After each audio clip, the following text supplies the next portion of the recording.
Assalamualaikum warahmatullahi wabarakatuh. Waalaikumsalam. Alhamdulillah, alhamdulillahilladzi tafadhala alaina rahmatil wasi'ah wa ghafara lana walladzi amara bina qatina al-infaq innaka al-mukarramat ila tibatil thayyibah. Asyhadu an la ilaha illallah wahdahu la syarika wa asyhadu anna sayyidana wa nabiyyana Muhammadan abduhu wa rasuluhu nabiyur rahmah. Allahumma shalli wa sallim wa barik ala sayyidina Muhammadin wa ala alihi wa ashabihi wa man ihtada bi hudahu ila yaumil qiyamah. Fa inna Allah ta'ala وبقوله يهتدي المهتدون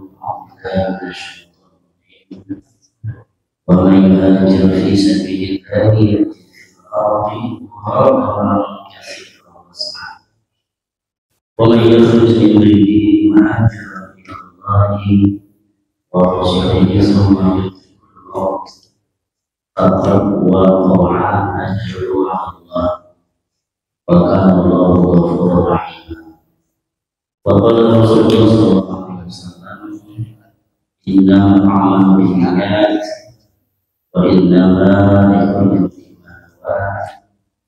المكرمون والمحترمون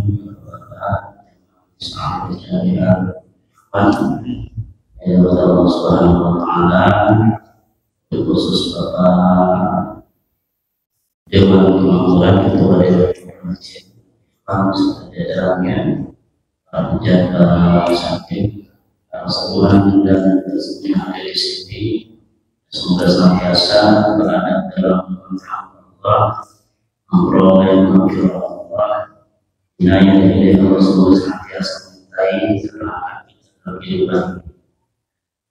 Hadirin rahimahullah, tak terasa hari berganti hari, menjadi pekan berganti pekan, menjadi bulan berganti bulan, menjadi tahun, dan sudah satu pekan yang lalu, lebih dari satu pekan yang lalu kita sudah memasuki tahun baru Hijriah 1447 Hijriah, dan itu dihitung dari masa hijrahnya baginda Rasul. Ya, berdasarkan pendapat mayoritas ulama, tahun baru Hijriah dihitung berdasarkan masa hijrahnya baginda Rasul ke kota, belum jadi kota itu, masih istilahnya Yasrib, belum jadi kota Madinah. Jadi bukan dari kelahiran Rasulullah. Artinya kalau bukan kelahiran Rasulullah yang ditambahkan aja tahun sebelum dia menjadi Nabi dan Rasul. Dan yang perlu kita sadari, 1447 tahun belum satu milenial, ya, belum satu milenial setengah, ya kan, satu milenium atau milenium plus 1000 tahun, belum satu milenium atau milenial setengah belum, karena baru 1447, kurang berapa tahun lagi, ya, 3 tahun lagi. 3 tahun lagi, ya, iya, nanti juga 1447 berarti kurangnya 53 tahun lagi. Ingat, satu hari akhirat hitungannya sama dengan 1000 tahun, ya kan? Berarti dari masa hijrah baginda Rasul ke masa kita sekarang belum 2 hari akhirat, bahkan belum 1 hari setengah dengan hitungan akhirat. Jadi belum lama itu masa Rasul di kita sebenarnya. Itulah kenapa Rasulullah mengingatkan pada masa itu dalam masa Islam sudah dekat dengan hari kiamat. Umur umat Islam itu bagaikan waktu antara waktu dengan waktu asar atau antara malah masa dari maghrib. Tapi umat Islam sudah berada di waktu asar. Yang masa beliau sampai kita ini adalah masa menuju hari kiamat. Dan hari kiamat mungkin dengan dunia akhirat tinggal beberapa hari lagi gitu. Karena dari beliau kita baru 1,5 hari pun juga belum genap. Ini yang harus kita sadari. Artinya bagaimana kiamat sebentar lagi ya benar-benar kiamat sebentar lagi. Ditambah lagi ini banyak para spiritualis guru-guru ahli mengingatkan kalau ini tahun di mana terjadi pergeseran luar biasa. Kehidupan ini alam ini sedang berpacu gitu, sedang memperbaiki diri dan harus memperbaiki diri sesuai dengan semangat hijrahnya kita Rasulullah. Dan kalau kita flashback sejarah kenapa beliau diberitakan hijrah? Kenapa enggak berdampak di kampung halamannya saja di Mekah? Kenapa mesti jauh-jauh dari Mekah ke Madinah? Dari Mekah ke Madinah berapa kilometer? Jauh betul itu. Naik pesawat itu, kalau naik darat itu berapa jam? Berapa jam? 7 jam kan? Ya kayak dari sini ya Jakarta Solo, Jakarta Jogja gitu contohnya ya. Jadi dahulu baginda Rasul dengan Sayyidina Abu Bakar Siddiq, dia hijrah berjalan dari Mekah ke Yasrib. Ingat di masa itu disebutnya Yasrib, daerah yang belum maju, belum jadi kota, boleh dibilang perkampungan, dusun Yasrib. Kalau sekarang di masa sekarang enak jalannya, naik kereta cepat ya, naik bus, naik pesawat ya, nggak sampai sejam. Gitu.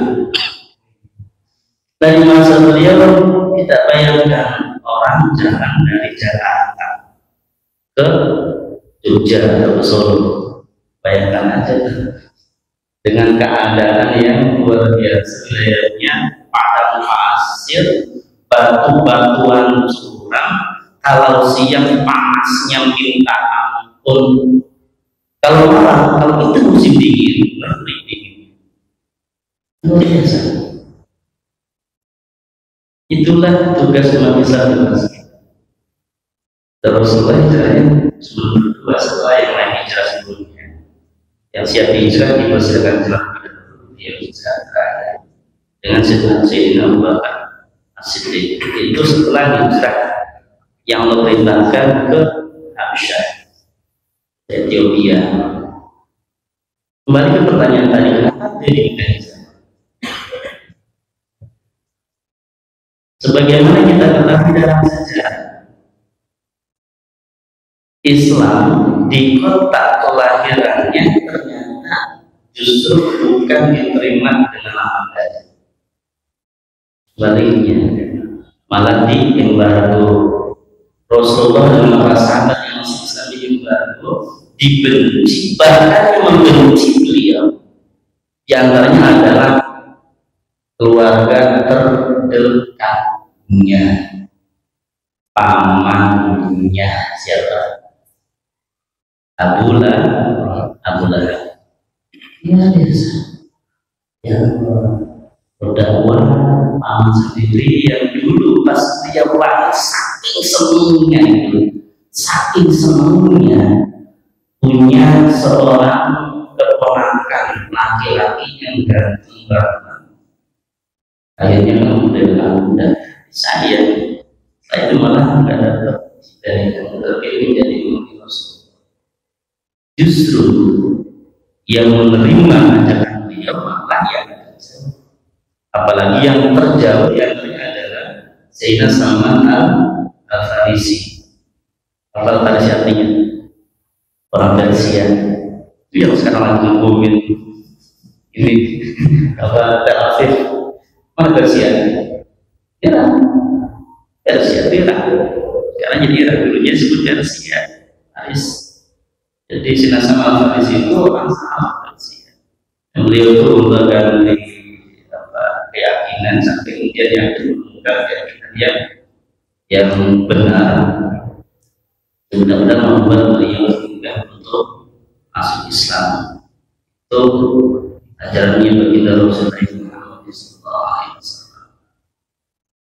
Tapi ternyata saudara terdekat beliau, paman beliau yang punya bangsa banget daripada beliau. Bahkan ini dalam sejarah Islam datang beberapa orang masuk Islam, yang terjadi adalah luar biasa. Keluarga dari sahabat Sumayyah itu yang mati syahid pertama kan keluarga beliau.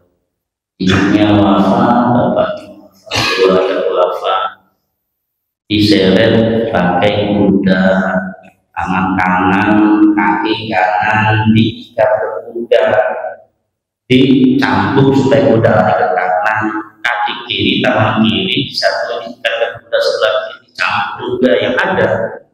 Alhamdulillah terlalu tuh. Sayyidina Bilal bin Rabah, salah satu sahabat yang dulunya beliau adalah saudara saya, yang menjadi muadzinnya kanjeng Rasul. Dia juga kalah dahsyatnya ujian. Sampai beliau diseret oleh tuannya, diseret dengan orang pasir tanpa mengenakan pakaian bagian atas, cuma pakai bagian bawah aja, sampai berdarah-darah di dinding. Pakai bagian semata sangat luar biasa. Kadang-kadang seperti itu, ya kadang-kadang seperti itu. Bahkan kalau kita perhatikan pesantren, ya mayoritas pesantren di pesantren cenderung besar. Kami besar-besar sudah ratusan tahun, yang sudah ada sejak sebelum Indonesia merdeka. Itu rata-rata santrinya malah orang dari luar wilayah. Yang jauh, yang dekat malah nggak ada kayak gitu. Unik ya mas? Ya unik. Sekarang sudah menjadi semangat. Jadi Rasulullah dahulu dakwahnya ditolak oleh bahkan beliau susah untuk maju. Nah ini yang digarisbawahi, susah maju, susah untuk berhasil. Akhirnya Allah perintahkan hijrah dari Makkah ke, ingat bukan Madinah namanya, bisa itu namanya Yasrib. Dan itu sesuai dengan isyarat yang Rasulullah terima. Dan dalam isyarat tersebut Allah berisyarat agar nama Yasrib diganti, karena Sarota Yasrib itu artinya adalah lagi yang itu cacian, mencaci, menjelek-jelekan. Karena namanya tidak baik, akhirnya diganti oleh Rasulullah sesuai isyarat menjadi tibah atau thayyibah, wilayah yang bagus, wilayah yang baik. Sebelum Rasulullah sana ya, daerah Yasrib kering kontak. Ketika Rasulullah sudah pindah ke sana, menjadi wilayah yang maju, peradaban Islam juga dan di situ sampai hari ini menjadi wilayah agrarianya Saudi. Jamaah haji umroh kalau mau berwisata ke kebun kurma di Mekah ini di Madinah, bukan di Mekah, karena kebun kurma itu tumbuh besarnya di kota Madinah. Jadi memang sejak dahulu, sejak hijrahnya Rasulullah berubah Madinah menjadi wilayah yang luar biasa. Nah ini sejarah awal. Nah kembali ke kita. Kita pun diperintahkan menghijrahkan diri. Pertanyaannya, apakah harus hijrah badan seperti Rasulullah SAW?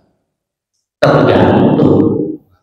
Kalau kita tinggal di tempat yang nyaman, sudah sesuai dengan prosedur dan juga bisa ibadah dengan nyaman, tidak ada masalah. Hijrah kita ada banyak hati.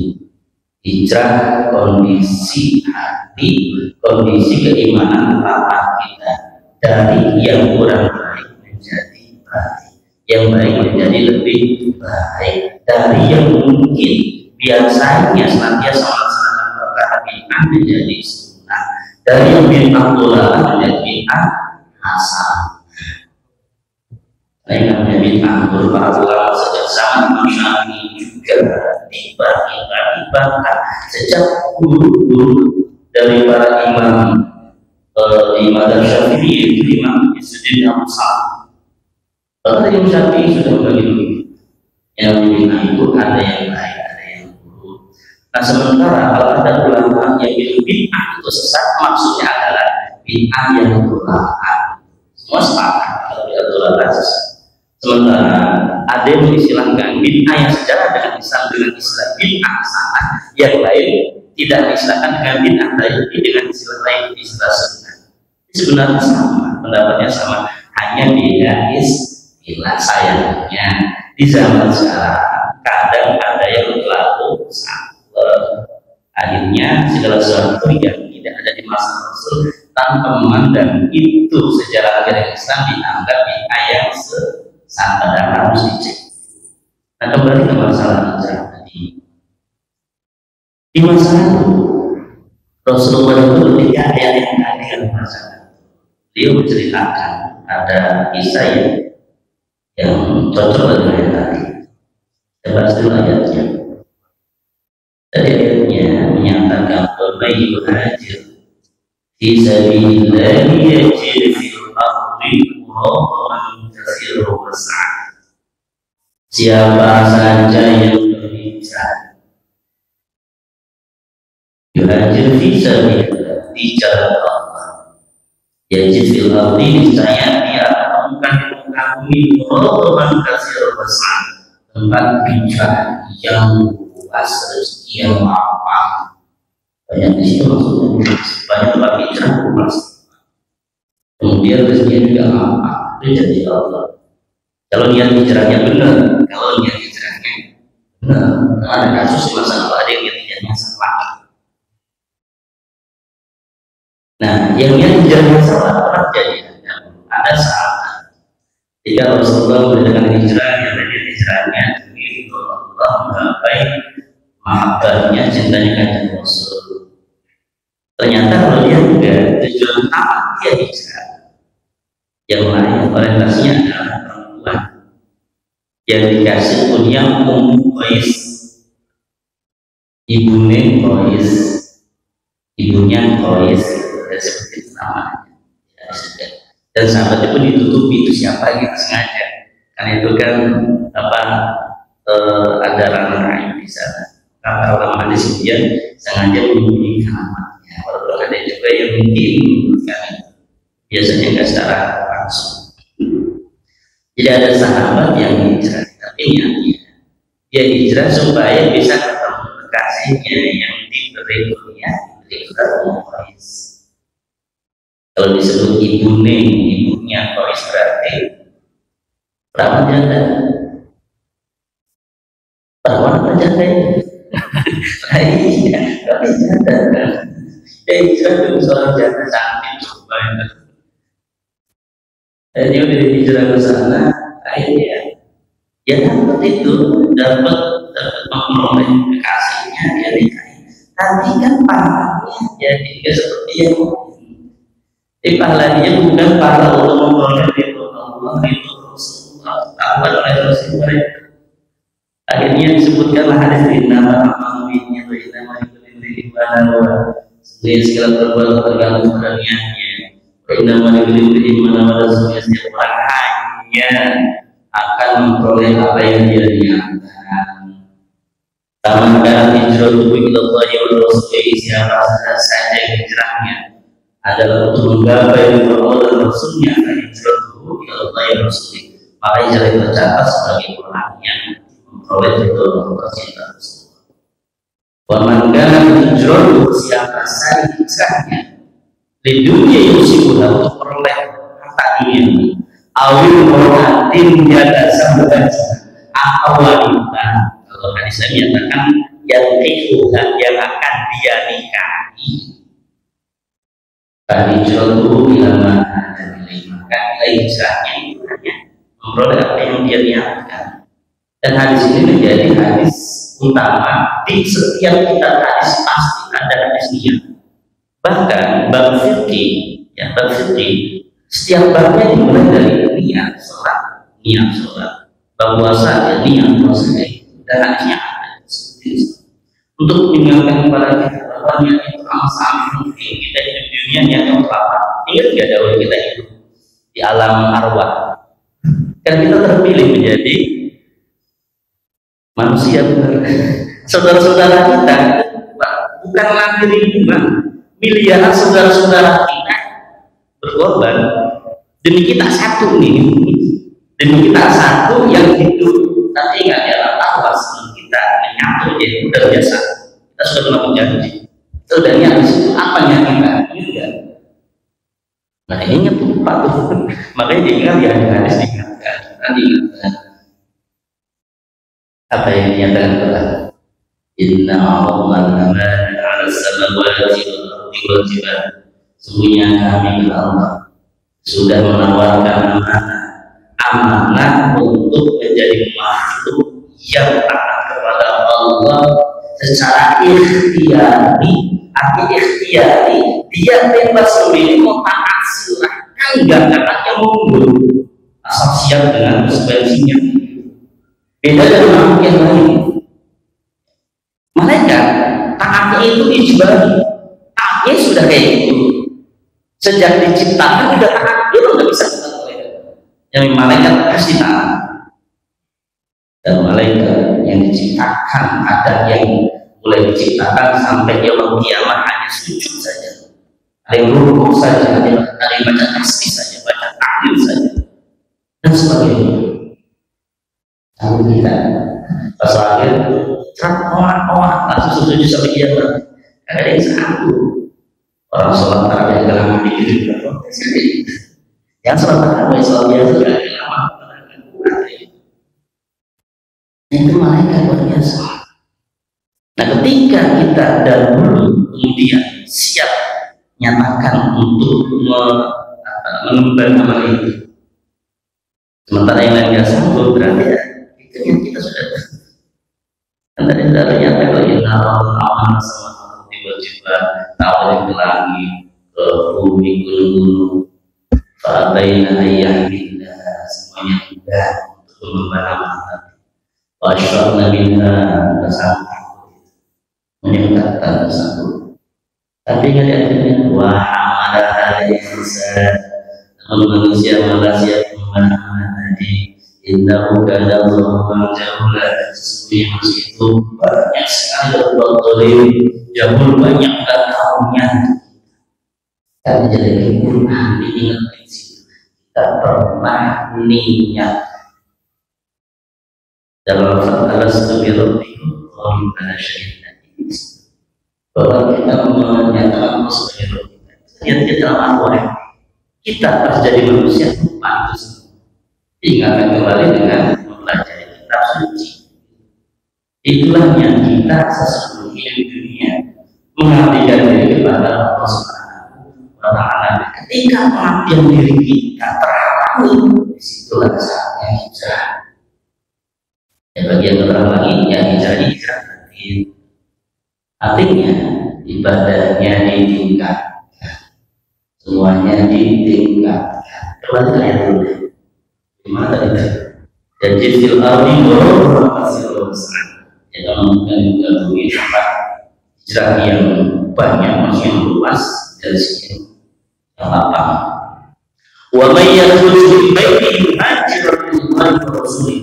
Dan siapa saja yang keluar dari rumahnya dengan yang hijrah menuju Allah dan Rasulnya, summa yudrikul maut, namun jalan ternyata ajal turun jemput, faqad waqa'a ajru Allah, maka sungguh ganjaran hijrahnya sudah tercatat di sisi Allah. Ini juga menjadi landasan bagi orang kalau sudah niat berbuat baik iya gagal, bukan karena kesengajaan, insya Allah tercatat sebagai baik. Contoh orang yang berbagai yang umroh gagal bisa, atau haji misalnya nggak keluar bisa, insya Allah tercatat sebagai amal kebajikan. Orang udah nunggu bertahun-tahun pas mau pergi haji waktunya keluar kuota buat dia, beberapa hari kemudian kok wafat, insya Allah tercatat sebagai amal ibadah haji. Dan Rasulullah SAW menyatakan niyatul khair min amali, niat orang itu lebih baik daripada amal perbuatannya yang tanpa niat. Niat orang itu lebih baik dari amalnya, maksudnya amal perbuatan seperti yang tanpa niat. Ada orang ibadah nggak benar niatnya, atau nggak paham kalau dia ibadah harus niat, maka ya ibadah dia nggak bernilai. Tapi kalau niatnya udah benar, kok amal ibadahnya nggak sempat dilaksanakan, sudah tercatat sebagai amal kebajikan satu melalui jalur niat. Kalau terlaksana, Allah dibagikan. Kalau belum terlaksana, kok belum wafat, ada uzur yang luar biasa syar'i, maka sudah tercatat sebagai amal baik. Ada orang melakukan niat yang luar biasa, dia mulai sholat tahajud, datang 14 sampai pagi, maka dia tercatat sebagai ibadah sepanjang malam. Makanya bagusnya niat yang baik tadi, walaupun kita belum punya dananya, ya Allah mohon diberi kesempatan kepada pendana dia bisa pergi haji atau pergi umroh. Siapa tahu seandainya tinggal Allah takdirkan saja umroh, dia sudah tercatat sebagai orang yang memperoleh pahala ibadah umroh, orang yang memperoleh pahala ibadah haji, orang yang memperoleh pahala syariat matang Rasulullah SAW. Hanya nabi jalur ini, ya, tapi ya jangan disalahgunakan juga. Jangan sampai misalnya, kalau nggak sholat, isi udah lihat kok, ngawurin namanya. Itu masalah saja ada. Dia niat benar-benar ada kesempatan baru dilaksanakan. Kalau kemudian kalau kita baca belum terlaksana itu yang dia niatkan, sudah tercatat sebagai amal baik. Nabi jalur niatnya biasa Rasulullah yang memasukkan umat kenapa umat Nabi Musa umat Nabi Isa dikasih karena Rasulullah ada khair al-anbiya wal mursalin sayyidul awwalin wal akhirin, nabi terbaik, nabi rasul terbaik, junjungan seluruh makhluk, baik yang kali pertama menciptakan nabi yang kiamat dia junjungan. Maka ulama pun juga memperoleh kasih maksimal. Ya Rasul itu bergelar Nabi Rahmah, Nabi kasih sayang. Kita ini sudah dikasih sayang maksimal. Cuma kitanya yang kadang tidak sadar dan mau berusaha menyadari, akhirnya malas ibadah. Padahal itu biasa. Nabi Musa juga buat ibadah itu susah bagi mereka. Lagi mau ibadah pakaiannya telah najis, nggak boleh dipakai itu pakaian, nggak boleh dipakai kecuali dipotong, digunting di bagian kena najisnya, dan nggak bisa dicuci. Gitu agama bisa, nggak bisa kayak gitu. Ibadah sholat juga masih sujudnya itu masih pada kita. Kalau Yahudi bilang nggak ada ininya, berarti mereka Nabi Musa Yahudi sekarang. Yang punya asli ada, punya sholat dan puasa ada ya sama ajarannya, hanya di furu'nya berbeda, akidahnya sama kayak gitu. Kemudian yang ngeri lagi dari agama Musa, orang berbuat musyrik, melakukan perbuatan musyrik dengan kasus di mana ada Musa As-Samiri membuat patung anak sapi bisa menunggu ketika angin bunyi kayak bisa diumum kayak gitu. Akhirnya disembah-sembah oleh orang itu Musa Samiri, karena Musa itu memperoleh wahyu di Tur Sina. Pas turun kaget Nabi Musa, marah besar sama adiknya. Siapa itu ya? Nabi Harun. Nabi Musa beliau itu gagah, perkasa dan tegas luar biasa. Nabi Harun halus, terlalu halus, saking halusnya disepelekan oleh umat. Maka Nabi Musa tarik jenggot Nabi Harun sampai ke Nabi Harun, ya emak, anaknya emak, gitu, anak emak maksudnya. Bang, jangan begitu dong, saya udah berdakwah sama mereka, jangan mereka bantu gitu. Nabi Musa dengan jalan itu saling melengkapi. Nabi Musa beliau tegas ditakutin umatnya, ibadah luar biasa, tapi beliau lidahnya nggak mampu berbicara proses karena masih kecilnya makan berapi, kena berapi sehingga lidahnya itu bermasalah. Nabi Allah yang kemudian bertugas menjadi kayak menteri peternakan gitu ibaratnya. Nabi itu bagus berbicara, tapi sayangnya beliau kurang bisa tegas. Kayak Musa, terus saking halusnya beliau. Tapi Musa kan tegas luar biasa. Saya mengatakan itu gara-gara mereka nyembah anak sapi dijadikan sesembahan, akhirnya kan dihukum, disuruh bertaubat taubatan nasuha. Ya pasti ada soal juga ya. Tapi kan setelah bertobat nggak cukup sampai di situ, manisnya terus. Orang berbuat musyrik sekali bertobat diampuni. Siapa bilang orang musyrik nggak bertobat diampuni? Sebesar apapun Allah bertobat. Umat Musa ketika dia bertobat, tobat nasuha tidak akan dapat tobat kalau tidak dihukum mati. Mereka,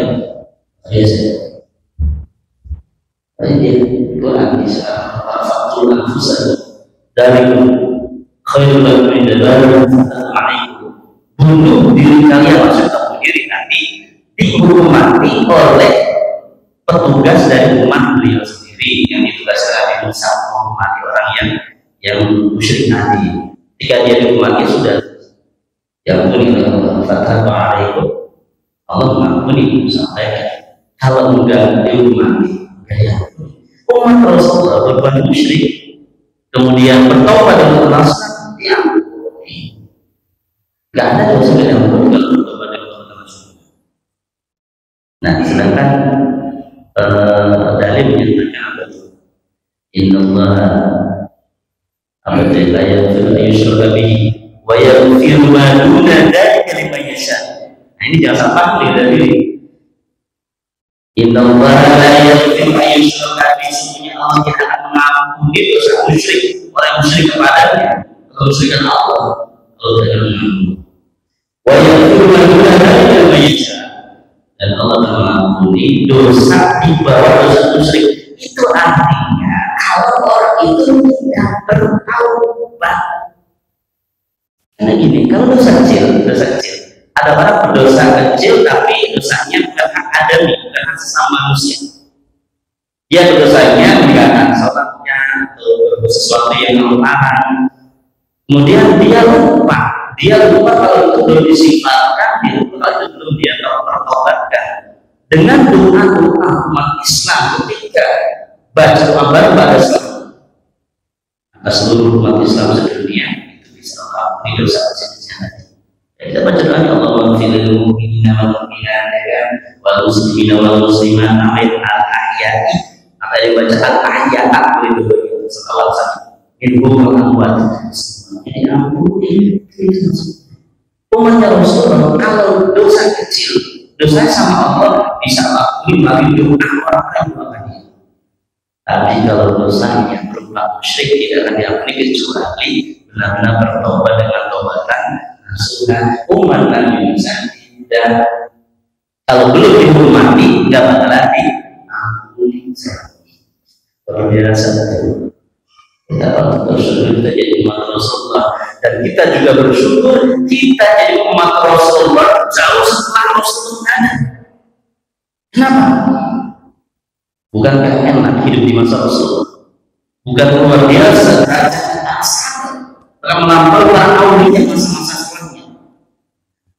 Kalau kita di masa Rasulullah pertanyaannya, apakah ada jaminan kita akan menjadi pengikut beliau, ataukah malah jadi pengikut Abu Jahal? Dia pengikut. Jangan Rasulullah SAW malah pengikut Abu Jahal. Untuk kita hidupnya jauh selalu dan kita dibanggakan Rasul, bahkan ibadah kita di masa sekarang, kalau kita beribadah itu bisa melampaui nilai ibadah para sahabat 50 kali lipat. Ketika sahabat bertanya, ya Rasul, lipatan 50 itu dihitung dengan manusia di masa mereka ataukah di masa kami atau di masa kalian? Ibadah kamu di masa sekarang nggak pernah ketemu Rasulullah, bibi juga nggak pernah, susah banget di Rasul, kita Rasulullah, tapi kita yakin dan kita dengan Rasulullah, terus ajarannya dengan apa? Dan nilai ibadahnya sama dengan 50 kali nilai ibadah sahabat Rasul. Ya Rasul sama umat beliau itu yang masa sekarang. Cuma ya gitu kan. Emang sekarang seperti yang Rasul bilang, mencari jam itu orang beriman, orang beragama, bagaikan bergambar api dipegang ke agama berat panas, bentuk panasan biasa. Dia lepas agamanya, agamanya, atau besar. Ya kembali ke masalah hijrah kita. Nah, kembali ke ayat yang tadi. Karena Allah Ghafurur Rahim, Allah Pengampun, Allah Penyayang. Nah, dan kita tafsir antara dua yang terus menceritakan. Dan dulu ada seorang laki-laki itu memang super preman, dibilang begal, super begal. Orang yang sekarang jadi preman jadi begal sampai 20 orang yang pakai 1 orang. Memang dulu ada yang bunuh orang 99 orang dibunuh, berarti super begal luar biasa. Akhirnya dia satu saat dapat hidayah. Dia pengen bertobat, cuma nggak tahu caranya. Udah kadung malu, terlanjur malu sama Allah, kalau sama pencipta, karena sudah menciptakan yang orang 99 orang. Akhirnya dia terus mencari a'laman fil ardi, orang yang paling pintar di muka bumi itu siapa, dia cari namanya. Kira-kira bisa dimaafkan sama Allah, dia bertobat. Dari sana sini lagi ada yang tahu. Di sana ada seorang ahli ibadah. Kalau di hadis sebutnya Rahibun Rahim.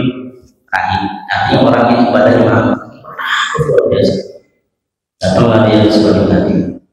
Ceritakan bahwa dia sudah membunuh 99 orang dan bertobat. Kira-kira Allah akan bertobat. Nah ini ahli ibadah, mungkin ibadah haji tapi malas haji bisa jadi.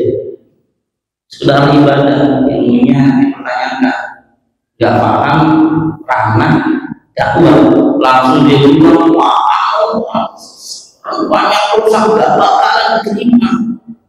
Taubat kamu marah orang ini. Aku ya dikenakan menjadi 100 orang dengan yang tradisional ibadah. Tapi dia nyesel, ya Allah, pengen bertobat malah tambah 1 orang. Habisnya kita pas ditanya, bukannya jawaban yang enakin, malah dia orang marah, orang kesel kayak gitu. Ada zaman sekarang kayak gitu. Zaman sekarang suka ada orang yang ini apa namanya berdakwah suka orang dijelek-jelekin, orang dibilang sesat, dibilang akungan, tapi jangan aja. Orang bukannya berjalan agama berjauh, enak, kasihan dia. Akhirnya dia nyari lagi sana sini, mulai kemudian ada yang kasih tahu orang alim. Orang alim bukan sekedar dia paham bisa baca, tapi juga diamalkan dan ingat akhlaknya juga dipakai. Kalau akhlaknya tidak dipakai berarti belum alim namanya. Paham Quran dakwah ayat yang dikenanya. Orang tersebut bahwa dia sudah menulis 100 orang dikenakan dengan 100 gara-gara salah jawab. Jawabannya bikin sebel, bikin kesel, bikin marah. Orang bilang tidak ada yang mampu menghalangi pertobatanku dengan ampunan Allah. Selama kau bertobat dan bertobat dengan sunnah, pasti Allah akan ampuni.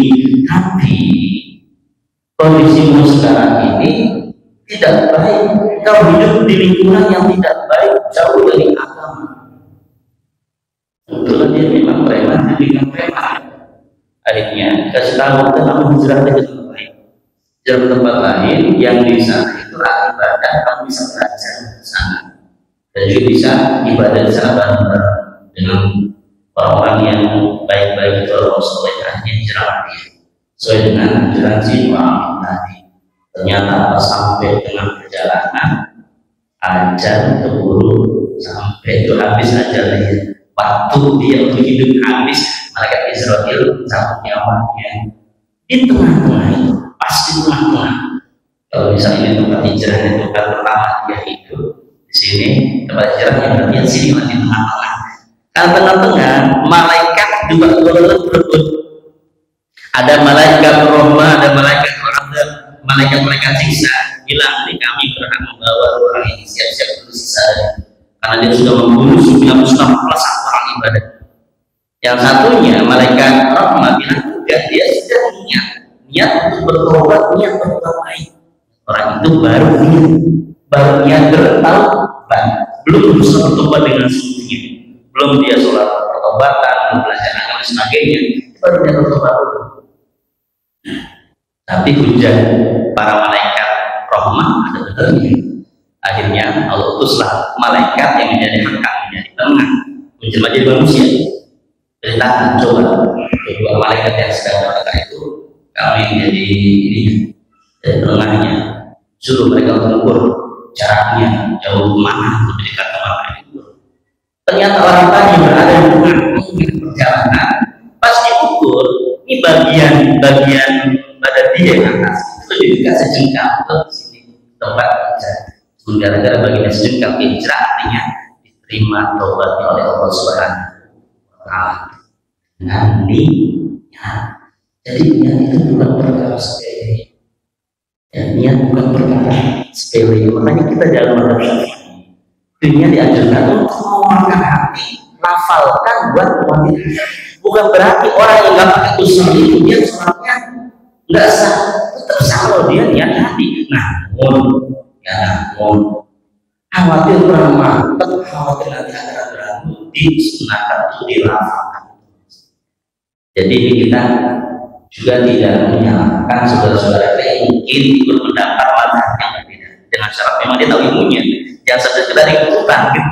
Kalau ilmunya, memang yang lain betul dilafalkan gitu, jadi disunahkan. Syafi'i dan ingat dengan niat itu pula kita berhubungan intim dengan istri, hukumnya haram malah haram malah disunahkan, bahkan diperintahkan. Awalnya haram gara-gara niatnya pas akan saya terima nikahnya Fulana binti Fulan dan Mas Elwin sekian bayar tunai. Dengan pelan-pelan itu langsung berubah. Yang awalnya haram jadi hukum, malah jadi dapat ganjaran yang luar biasa. Ada kalau santri istilahnya kalau cuma dapat kesempatan baru dan jadi istilahnya itu yang itu luar biasa. Makanya sekali lagi kita cari perbaikannya apapun yang baik-baik dengan momen muharraman kita hijrahkan diri. Semoga yang sudah baik menjadi lebih baik.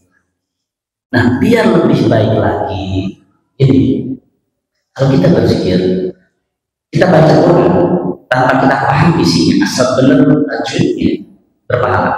Dan dengan syarat kalau bukan Musa, kalau dalam madhab Syafi'i wajib dan ada suci kayak gitu. Kemudian kalau dia nggak suci berhadas besar, megang pun jangan megang baca pun nggak boleh kayak gitu. Nah kemudian kalau sholawat sama dengan Quran tanpa harus paham isinya. Dapat pahala. Bahkan sholawat dalam keadaan dia santai, dalam keadaan dia nggak khusyuk, lagi di jalan dia sholawat diterima. Ulama sepakat diterima sholawat yang diterima. Artinya selain ayat Quran, selain sholawat ada syarat. Kalau pengen diterima zikiran kita, pahami isinya dalam keadaan khusyuk. Nah terutama bagi semua zikiran nih yang senang baca Allah, Allah, Allah, Allah, pahami maknanya. Level perintah nggak usah dalam sudah itu nggak usah itu. Kalau mau juga itu mau level level kita itu adalah lama lebih hati itu aja. Kalau itu sampai luar biasa pahami itu, makanya pas zikir jangan cepat langsung itu hati itu menghantam hati kita. Kenapa kok ada orang zikir keras dikerasin hati? Nah itu metodenya Syekh Al-Jilani di riwayat yang masyhur, ada di sebagian yang nggak masyhur, ada yang lebih keras. Gitu itu metode supaya hatinya bisa berhantam dengan zikrullah tadi. Jika apapun selain baca Quran dengan sholawat, kita harus paham makna. Artinya sekarang ini saatnya ibadah sholat kita bacaannya kita pahami, bacaan tasbih kita pahami, tasbih suci kita pahami. Nah kalau kita tidak paham maknanya itu ya nanti pahalanya hanya pahala sholat secara umum. Tapi kalau perincian kita paham maknanya, insya Allah nilainya akan nambah gitu. Kalau sholatnya sah, tetap nanti beda. Kira-kira demikian. Jadinya adalah kayaknya kita semuanya harus bisa berbicara. Walhamdulillahirabbil alamin. Baik jamaah sekalian, itu tadi yang disampaikan oleh Ustaz tadi kita, yaitu sikap dan semangat kita dalam menyongsong tahun baru Islam. Ya, di antaranya ya kita harus hijrah dalam arti meningkatkan ibadah kita, meningkatkan belajar kita agar kita tidak menjadi hamba yang merugi saat kita dipanggil oleh Allah Subhanahu wa Ta'ala. Mudah-mudahan dari tambahan ilmu yang sangat bermanfaat bagi kita, ya. Berhubung waktu Isya sudah masuk, ya. Tapi nggak apa-apa kalau ada jemaah yang mau bertanya, kami persilakan. Kalau tidak ada, ya sudah, ya Ustaz.